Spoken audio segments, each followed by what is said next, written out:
Close your eyes and imagine. It's December 1965. Somewhere in suburban America, a child lies flat on their stomach.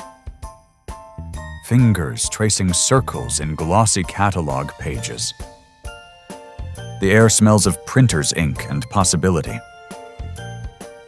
This isn't just a book. This is the wish book. A portal to a universe where dreams are measured in toys, traditions are measured in hours, and magic is real. What made Christmas in 1960s America so different from today? How did a military organization become the official tracker of Santa Claus? Why did families gather around a single television show? Like their lives depended on it? And what made a toy oven powered by a light bulb? The symbol of childhood independence. Tonight, we unlock the vault. We resurrect the textures, the scents, the small electric thrills that defined an era. This is not just nostalgia. This is archaeology of joy. But before we begin, let me test your knowledge. Quiz time. Question 1. What did children use to hint at what they wanted for Christmas? What did children use to hint at what they wanted for Christmas? A. They wrote long letters to their parents. B. They left a thick catalog open on the coffee table. C. They made posters for their bedroom walls. D. They sang songs about their favorite toys. Got your answers? Drop them in the comments below. A, B, C, D.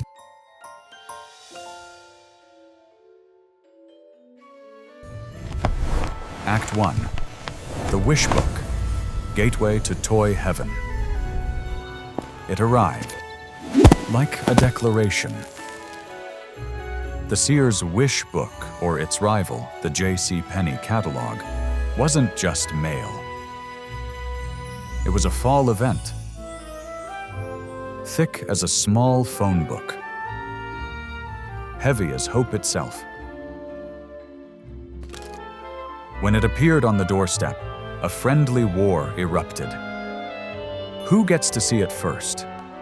Picture this: a child, face inches from the floor, flipping page after page of glossy, slick paper. The sound of turning pages becomes a rhythm. The scent, that distinctive mixture of fresh ink and paper, becomes the perfume of anticipation. For hours, they would lie there, circling, marking, folding corners, with surgical precision. This was where strategy was born. The latest Barbie dream house, slot car racing sets with loops that defied physics, G.I. Joe with his full arsenal of accessories. Every circled item was a prayer. Every dog-eared page was a hint. And then, the genius move, the master stroke of childhood manipulation. The child would accidentally leave the book open, right on that page, on the coffee table.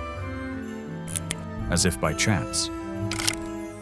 As if the universe itself was suggesting, perhaps, this is what Santa should bring. If you answered B to question 1, you were absolutely right. Parents knew the game. But the game was sacred. Because the wish book wasn't about demanding. It was about dreaming in print. It was about the delicious space between wanting and having. It was about a child learning to hope, strategically. And every year when the catalog arrived, that space opened up again. A yearly ritual, a covenant between generations.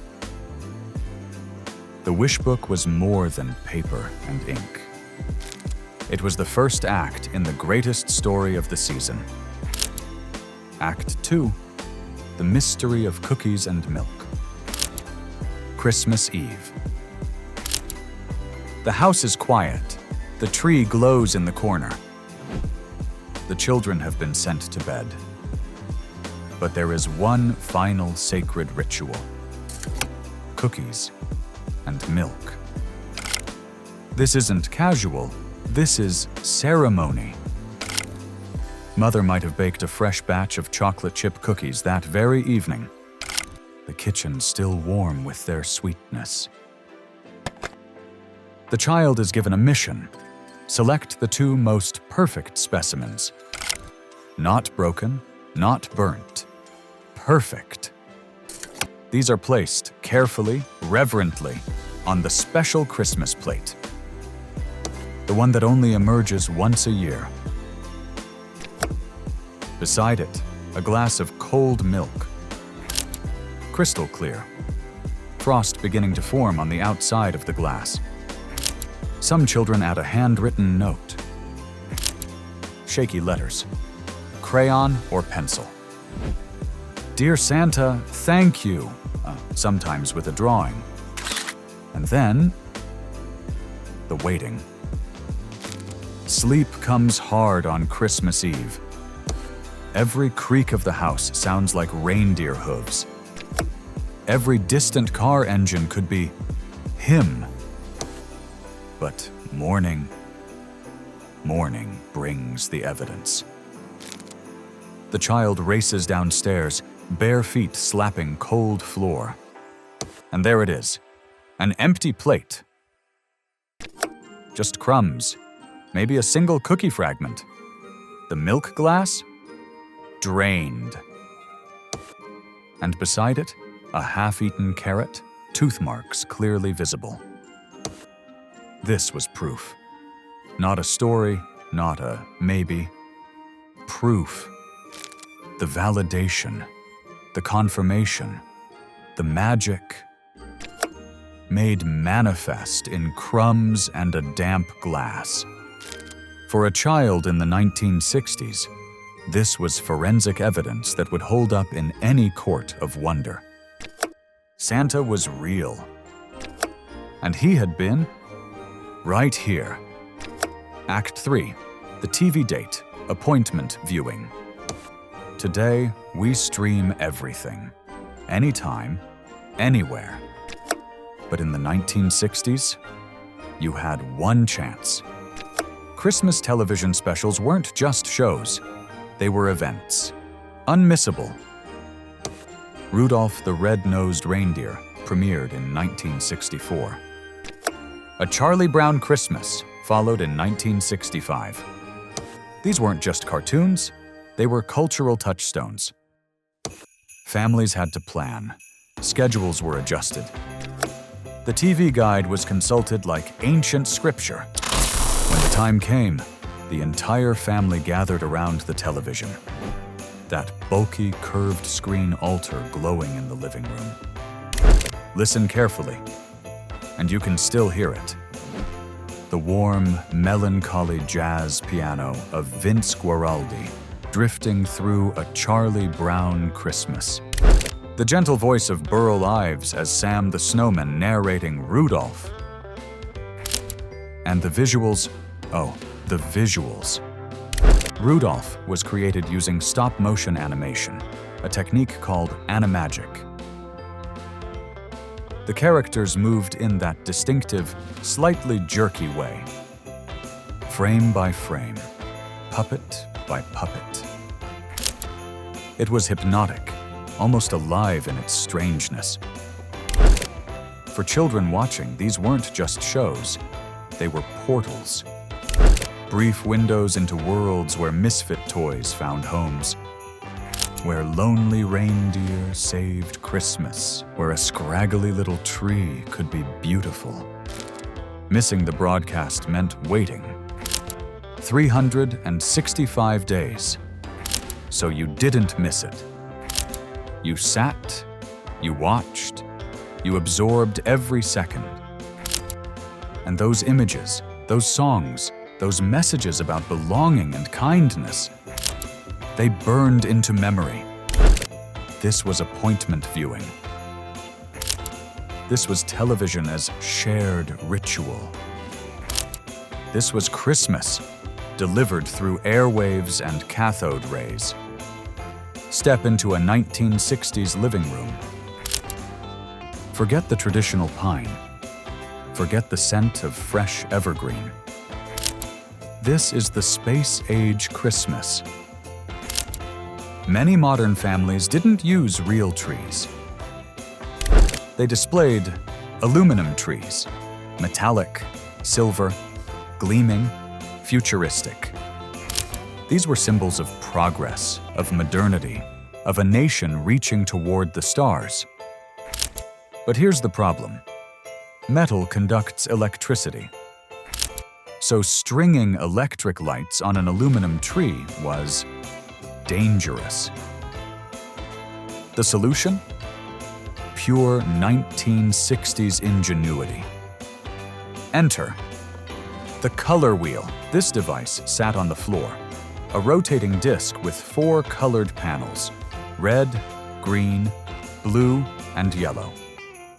A small motor hummed, and the wheel slowly turned, casting rotating colored light onto the silver tree. The sound, that gentle whirring, the visual effect, mesmerizing. The tree would glow red, then fade to green, then shift to blue, then warm to yellow, then back to red. An endless hypnotic cycle. The entire room would be bathed in this otherworldly, ever-changing illumination. Children would sit transfixed, watching, waiting for their favorite color to return. The effect was almost mystical, like something from a science fiction film. Christmas, electrified. Christmas of the future.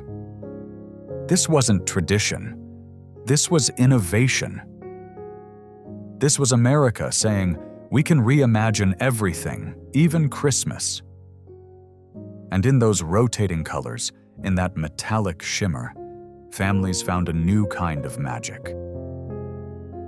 Not rooted in forests, but in imagination. Act 5. The scent of powder and hot plastic. The Easy Bake Oven. Released in 1963. A revolution. The Easy Bake Oven wasn't just a toy. It was a functional kitchen appliance in miniature. And it worked using the heat from a single 100-watt incandescent light bulb. The nostalgic scent of this device is unforgettable. A strange, layered aroma. The smell of plastic casing warming up under bulb heat. The metallic tang of the light fixture itself. And the sweet, sometimes slightly burnt smell of miniature cake batter cooking. Primarily marketed to girls, the Easy Bake Oven made children feel like real adults. They would carefully mix the tiny packet of powder with water. Stir it in the small pan. Slide the pan into the oven. And then, wait. 15 minutes. An eternity for an eager child. But when that pan emerged, glowing hot, smelling of success, it contained a cake! Barely 2 inches across, just enough for 2 fingers to hold. And it tasted like victory. This wasn't pretend. This wasn't play acting. This was real baking. Real chemistry. Real heat producing real food. And in that moment, a child learned something profound. They could create. They could take raw ingredients and transform them. With patience, with process, with a 100-watt bulb and a dream. The Easy Bake Oven was more than a toy. It was a lesson in possibility. And its scent, that peculiar mixture of hot plastic and sweet batter, became the smell of independence. Act 6, the official confirmation. NORAD tracks Santa. This is where Cold War technology meets childhood wonder. The North American Aerospace Defense Command, NORAD, a military organization. Serious, somber, tasked with detecting incoming missiles, protecting the continent from nuclear threat. And every Christmas Eve, they tracked Santa Claus. Yes, you heard that correctly. NORAD, with its billion-dollar radar systems, its underground bunkers, its screens full of potential threats, would publicly announce that they had detected an unidentified object. Television news broadcasts would interrupt regular programming. A reporter would appear, face grave. NORAD has just confirmed. They've detected a high-speed object, Arsenopol, moving across Greenland airspace. It appears to be Santa's sleigh. For a child, this was irrefutable proof. If the military was tracking him, if the people who watch for missiles were watching for him, then Santa couldn't possibly be fake. This was official. This was governmental. This was radar signatures and air traffic control. And men in uniform saying, "We see him." The genius of this tradition was how it married the most serious institution in America with the most magical belief of childhood. It said, even in a world of atomic anxiety and geopolitical tension, there is still room for magic. There is still room for a man in a red suit flying through the sky. NORAD didn't just track Santa. They legitimized wonder. They gave permission to believe. And every year, children across America went to bed, knowing, because the radar said so, that he was coming. So, how did you do on the quiz? The answers were B, C, C. Did you get them all right? Drop your score in the comments. Can you smell that vinyl scent? Can you hear that whirring motor? Can you feel the warmth of those lights? If you can, then you've been remembering. The story continues in part 2.